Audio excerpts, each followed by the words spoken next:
This piece is a really fantastic project that I wanted to engage with this space because Mineral Point has such a kind of deep and interesting history as far as material goes. And a lot of my work is about responding to land and material, both human material as well as just natural materials. And so because of Shakerag Alley's history, especially with a lot of the cabins around here in different spaces, I wanted to find a place that I could host and respond to both the environment as well as the material history. And so because of that, I ended up creating this figure that is kind of present in this moment, but also out of time, in that its material kind of goes back with the history of the space, but also it's very much active in this environment. And so for me, it was really exciting to engage in this ongoing responsive process because I both got to find out more about the history of Mineral Point and meet people and engage with the community and talk to poets and different writers and whatnot. And then also I got to engage with myself in this moment in time. And so it's kind of reflective of this body that is kind of traversing the area, but also it very much is ever changing in that, you know, I didn't treat the wood or anything, so it's actively in a state of change and rot and growth. And that's those phases of material are really important to me, especially in reflection to the way that I respond to space. And as far as my plaque here, my little poem as kind of a note of this project, I'll read it to you. It says, "Here beside the ever-changing landscape, beckon to hold this body at this moment amongst the visionaries of passing through." It's this note about who we are when we approach a sculpture like this and a project like this, but also the state of being that this sculpture's in as people and viewers come through and explore it.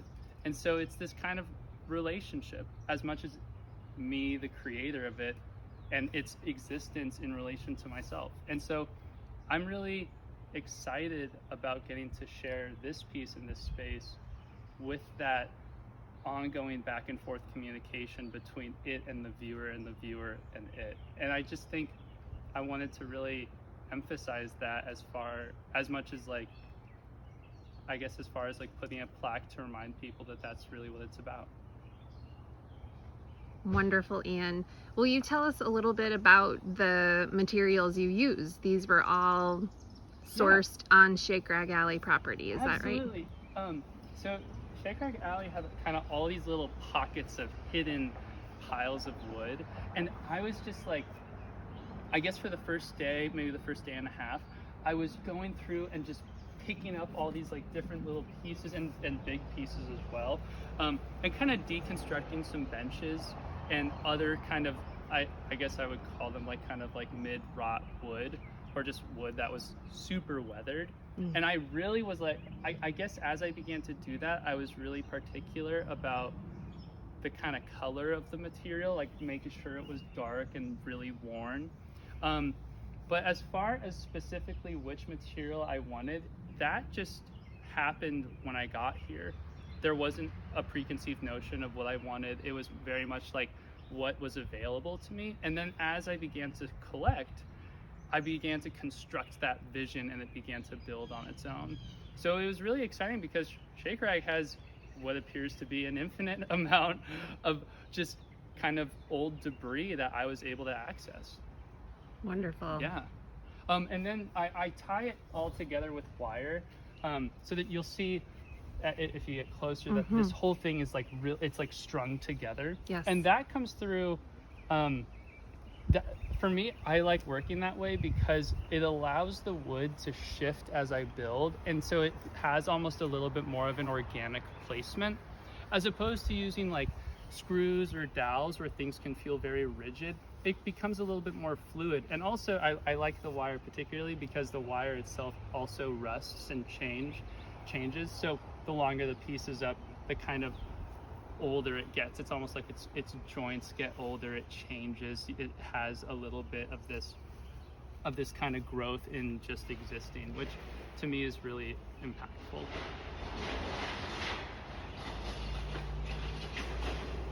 Wonderful. Yeah, and so what was, I guess particularly as far as what this piece does in relation to a lot of my other work, is that you'll notice that this piece has 3 points of contact to the ground. It's buried, so it has 3 different essentially legs to stand on. Mm-hmm. I hadn't really done work quite like that before with my outdoor pieces. Usually it'd be individual posts standing on their own. And I was interested, I knew I was interested exploring kind of a more body-like shape, a more figurative shape. So this was actually a really interesting step for me as far as what the kind of shapes I make, in that rather than having individual posts on their own, it's 3 posts that come together to create one. And so that was a really important step for me. That was really exciting to take because, you know, every new thing you experiment with is kind of a artistic risk or a creative risk, but it worked out beautifully in that I love how they come together to create one figure. And I guess that to me is what like explores a lot about what the project was about, of just bringing all these different moments of material to one space and one spot that can be explored and shared.